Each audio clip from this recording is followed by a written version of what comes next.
So, ladies and gentlemen, I want to first congratulate you students for being selected as a part of an inaugural program.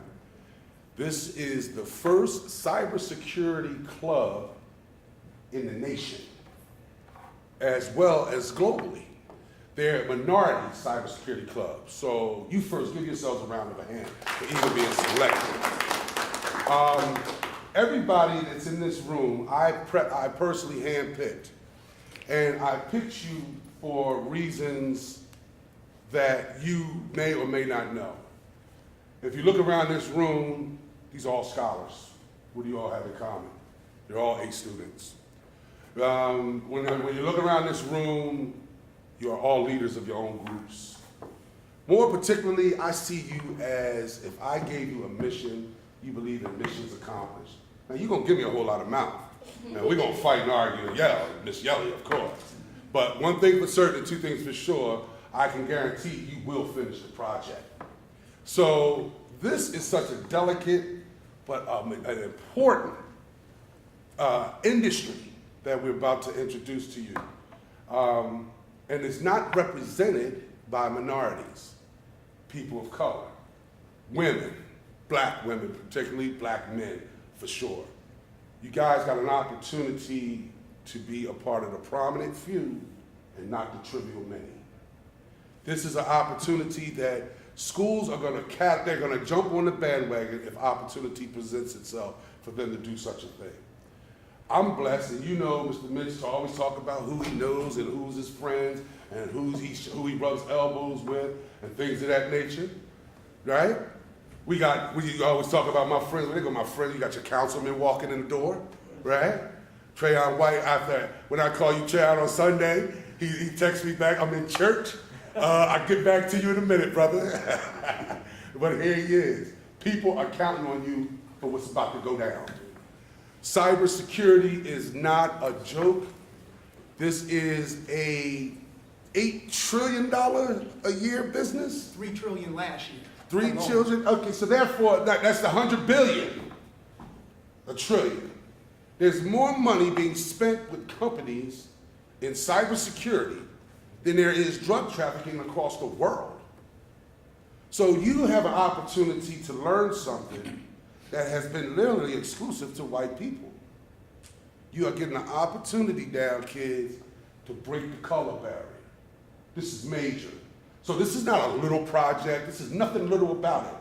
Now, the big thing is, I know about you, it's going to require a lot of independent work on your behalf. I can't put the fire under your tail to say, here's a due date, this is when it's due. The beauty of this project is that you guys will be working independently online at your own pace. To be efficient, 6 months, you should have completed this certification in which Mr. Gregory Evans and the National University of Cybersecurity has gracefully paid for. Each of you have been awarded $1,100. The course costs $1,100. It's 8 payments of $100. You do the math. It's $1,100 per student. These brothers came out their pockets and paid that for you. So at the end of today, what you're going to do, we're going to leave. I'm going to let you speak to these gurus, and then after it's all said and done, what you would then do, you will then go into the room or get to a computer. You're going to actually register. You're going to download the apps onto your cell phones, and you're going to have your own personal login and from this day forward, you're in class. All right? All right. So without further ado, I'm going to bring my brother Curtis Jennings. Now, I don't really have to go through his bio because this is my best friend on earth. He and I have been together. Me and Kurt when we were in high school, I told you about my car, and he was the one with the other car, and I told you about all the proms. He was my partner that was going with the proms. We were going with our girlfriends. We have been friends at this time. How long, Kurt? Before high school. Before high school. But Kurt always had the money.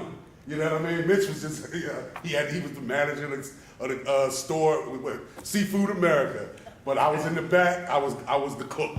So one day I protested, kids. I couldn't take it no more. I had all this food on my hand, flour, and he's out there dealing with all the customers. I said, Kurt, I ain't gonna do this no more, man. And he looked at me and was like, oh my God, look at this boy. But to show you the beauty of friendship, commitment, and dedication, God has blessed us that we still together after 40 years. So that's something. So Curtis Jennings has been in cybersecurity for progressively 25 years. Yeah. Okay, and now currently with level 4? 3. Level 3? Okay, and I'm gonna let him explain all of that to you, so put your hands together. Curtis Jennings, ladies and gentlemen. AKA Duke Production. Wow. So, first of all, I want to thank you guys for allowing me to come talk to you, because when I walked into school today and I saw what a beautiful facility you have here, I feel just honored to come out and talk to you guys. And then when I learned about what Gregory was doing, Todd called me a few weeks ago and told me what this gentleman was doing for you guys, and it's just amazing. It's an opportunity that I cannot tell you how important it is and how much you need to take advantage of this. Because as Todd said, and I know you guys call him Mitch, but we call him Todd around the way. As Todd said, at the end of the day, this is an opportunity. I sit in meetings every day. So let me take a step back and give you a quick bio on what I do. So my job is I head up for Level 3, their federal security program, as well as their higher education program. So my customers are all the customers in all the universities in the United States, as well as the federal government. So my job is to go out and convince them to use my solutions, my cybersecurity solutions, versus anybody else's. And I sit in meetings every single day, and what frustrates me the most is I'm the only person of color in those meetings. I mean, literally hundreds of meetings. I sit there and I see Indians, I see white people, I see Chinese people, but I don't see any black faces in here. And when Todd told me about what this brother was doing for you guys, I said I have to be a part of it. And I have to be a part of it just to explain to you the opportunities that are out there and why you need to take advantage of this. So I'm gonna be brief, but the opportunities that are out there are, you look at the federal government. The federal government right now cannot keep cybersecurity professionals because the companies such as IBM and Verizon and AT&T and all the companies out there are taking the cybersecurity people and paying them hundreds of thousands of dollars. And the federal government is saying, well, okay, we'll pay you 80, but they can't keep them because the companies are coming and taking those people away. At the end of the day, the opportunity for you, whether you want to work in federal government, whether your dreams is to go into the military, whether you want to go to college, I got my cybersecurity degree online. I didn't step foot in a classroom. And you can apply for school online. You don't have to take the SATs. You don't have to have a certain GPA. You can apply to University of Maryland, University College once you finish school and take cybersecurity and get a degree online. That's what I did. And what that did for me is open the doors to me being able to meet with different universities, different federal agencies, and talk to them about how to protect their network. So what you're gonna learn in this class that you're about to take is exactly what I do. And I'm gonna be honest with you, it has afforded me a wealth that I didn't think possible. It's afforded me to do things that I didn't think I would be able to do in life, such as buy homes and buy cars and do the things that we like to have. Big homes and big cars. Yeah, the things that we want to show for our hard work, whether it's jewelry, whether it's shoes, whether it's clothes, or whether it's just building up your savings account and having that money sit in the bank. I just can't impress upon you enough how seriously to take this course. And after you take this course, continue to take advantage of what you learn from it and leverage it into a career. Because what I want to see is you guys come to me. I've got 40 people working for me right now. All what? I'm sick of it. I'm gonna be honest with you. I'm sick of it. What I want to do is hire you and you and you and you, and these jobs pay money. They pay good money. And wouldn't your parents love to see, You know, I lost both of my parents, but what they did before they passed, they were proud. And I want the same thing for you guys. I want your parents to look at you and say, wow, I knew. And the way Todd brags about you guys, he knows it. So at the end of the day, please, all I'm asking you is take this opportunity very seriously. Learn what you can and keep on learning. And then once you get the certifications and you get out of high school and you take some college courses, come see me. I'm still going to be at level 3 running their cybersecurity teams, and I want you guys on my team. I will put you to work.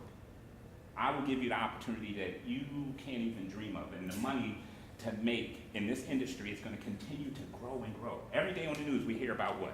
We hear about China attacking cybersecurity or Russia attacking.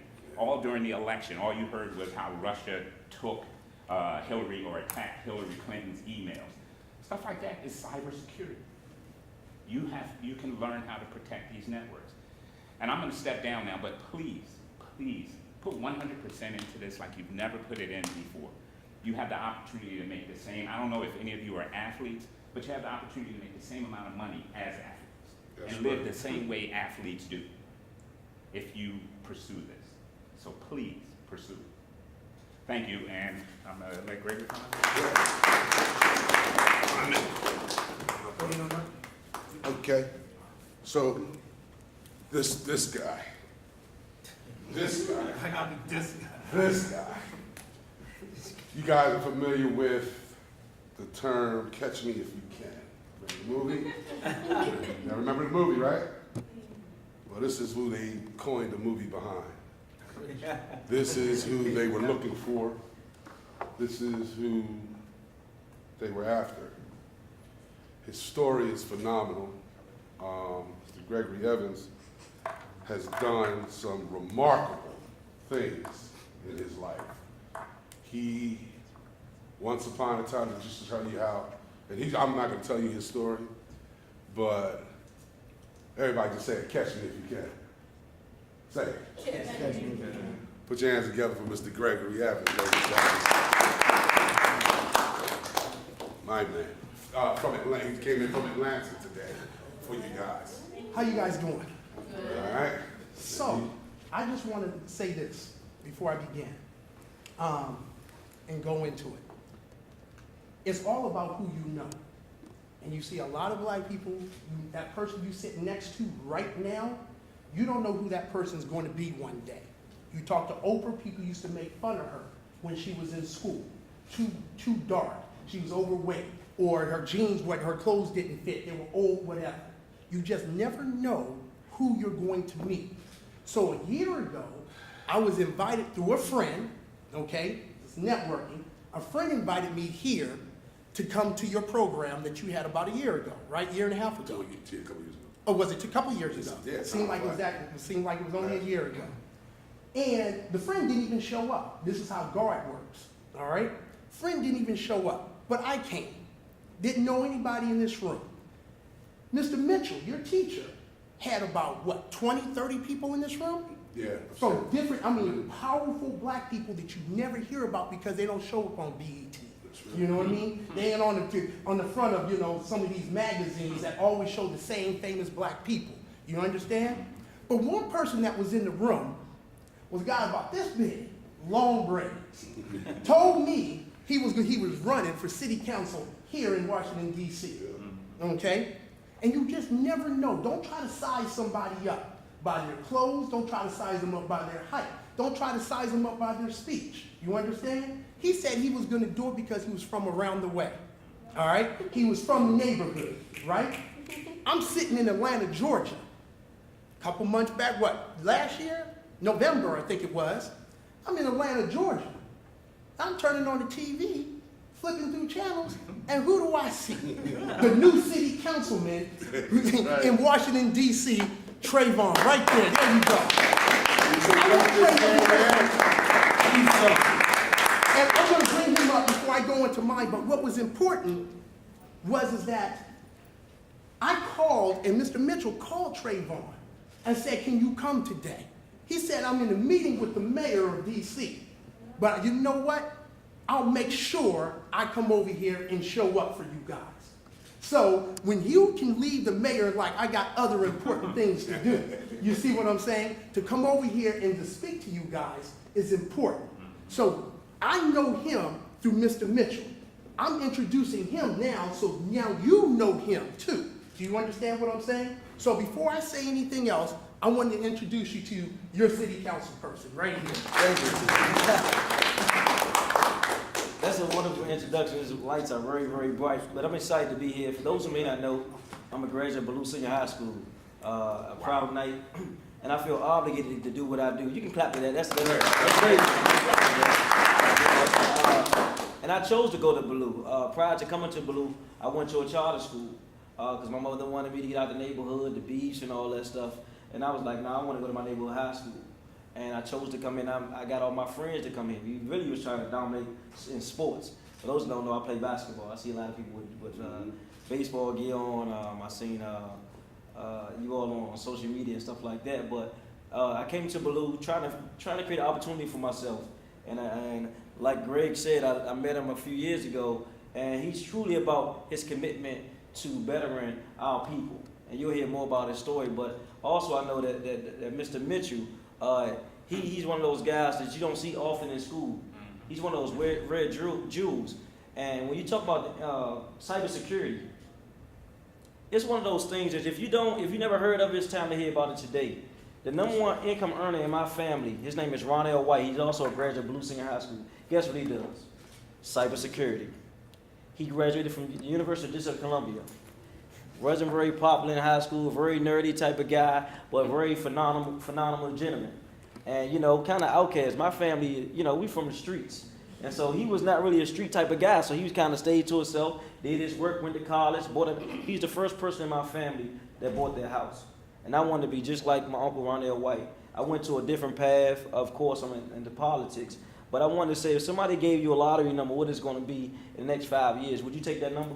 Absolutely. If somebody was giving you the lottery number for $40 million, would you take the number? Would you play the number? I'll be playing every day. This is the lottery number of the century, of the decade, of the millennium. Yes, it is. Well put. You're very fortunate to be in this room. I was at a conference with Microsoft about 3 to 4 weeks ago. And one of the conversations was about IT and the number of jobs that went unfulfilled in the metropolitan area. Now, I just came out of budget hearing. For those who don't know what a budget hearing is that we're trying to decide how to spend $13.5 billion in DC. So the mayor gave her version of the budget, and we're going to look at it and figure out what is our priorities. What I do know is that as the rest of the city talk about the prosperity, $200 million in surplus this year, $400 million, $417 million in surplus last year, all these different years. I know in Ward 8, we're not seeing that prosperity. We're struggling every day. Our parents are doing just enough to help us to get to where we need to be, but you have the opportunity to change that paradigm. Through taking what we're talking about seriously, this man donated, $1,100 per student? Per student. So you can take advantage of brighten your future. Take it very seriously. This is that lottery ticket that we've been talking about.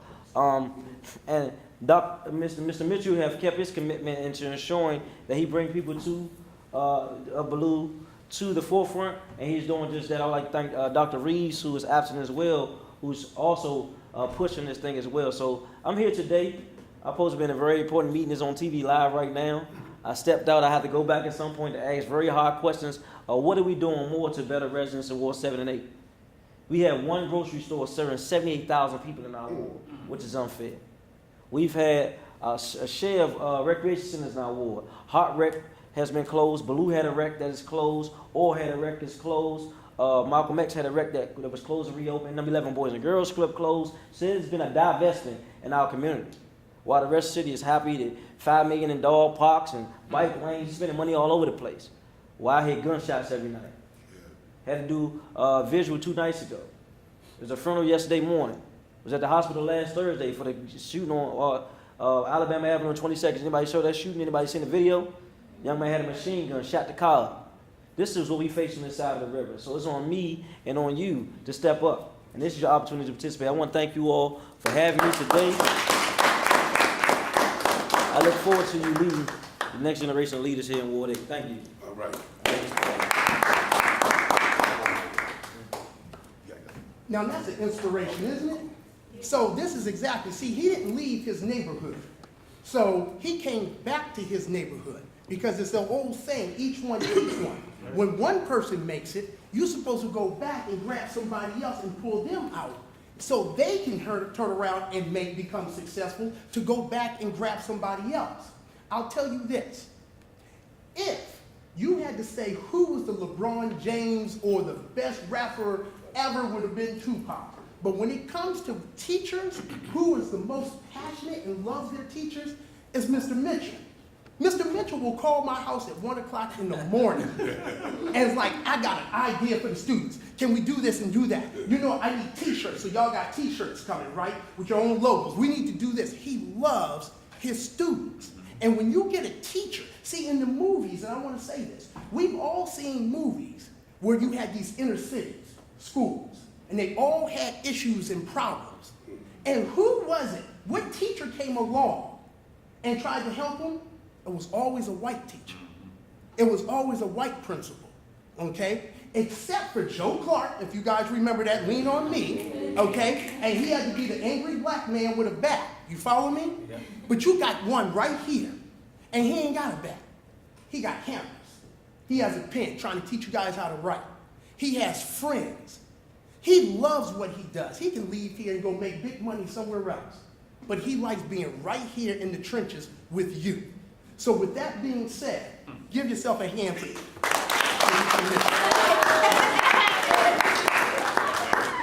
The other thing is, I ain't never been in a room randomly where I've seen, or it may have happened just once, okay? And that was random too. But 2 black people in cybersecurity, me and him. You don't see that. You don't say it.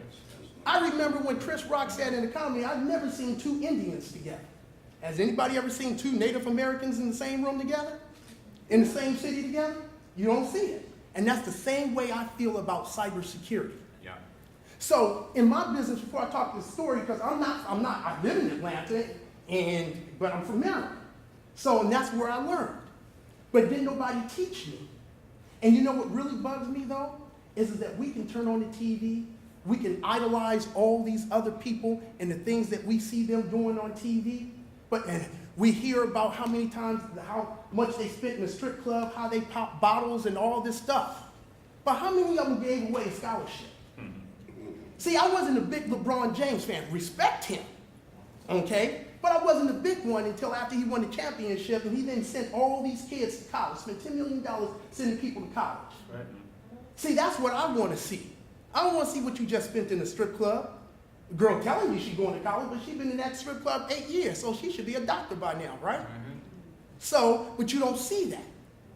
So what I want to talk about today is before I hand this out, I want to tell you that it's not as hard as you think it is. So when I was growing up in 7th grade in the 80s, older than what I look, is that one of our teachers came in with computers in the math class one day and said, I'm going to teach you how to write a math program. And we used to use this big, 10-inch disc on the Tandy TRS-80. That was made by Radio Shack. Y'all heard of Radio Shack, right? That was our Best Buy back then. All right?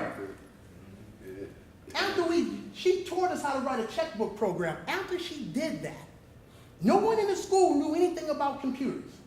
We ain't never had one, never touched one, none of that. We were inner city kids just like you guys. And what ended up happening? She said at the end, I want you to go home now, and I want you to balance your parents' checkbooks. How many of you right now, parents, don't have a checking account? See, back then, a lot of parents cashed their check at the liquor store or the local grocery store. So when this white teacher who lives on another side of town tells these inner city kids, go home and do your kid's checkbook program or balance your parents' checkbook program, we didn't. I went to the only person in the neighborhood who I thought had a checking account. And back then, which is different now, you had one person who just ran your neighborhood. He ran a couple blocks. That's why you had less violence back then. Anything you had a problem in the neighborhood, you went to this one person. And I went to him and asked him. Told me no at first. But I loved computers, learning that. I read a book, started reading all these books on computers. came across a program called encryption. They used to have them in magazines. They didn't have computer stores back then like that. So, went to my teacher and I studied. While all my friends were trying to be the next Dr. J, because he was the biggest back then. When all my friends wanted to be the next Scarface, because that was the hottest movie back in the 80s, back then. Because you all know how many people in your neighborhood right now, in your school right now, who walk around talking about, they moving weight and how, they got all this money, they making all this money selling dope and all this other stuff, or they all want to play football, or they all want to play basketball, right? We got plenty of those in there, right? So how many of them say they want to be engineers? How many of them say I want to be a doctor?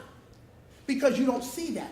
Because it's this misconception that in order for you to get out of your neighborhood and buy your mama that house she always wanted, you either have to be an athlete or an entertainer. And that's exactly what they want you guys to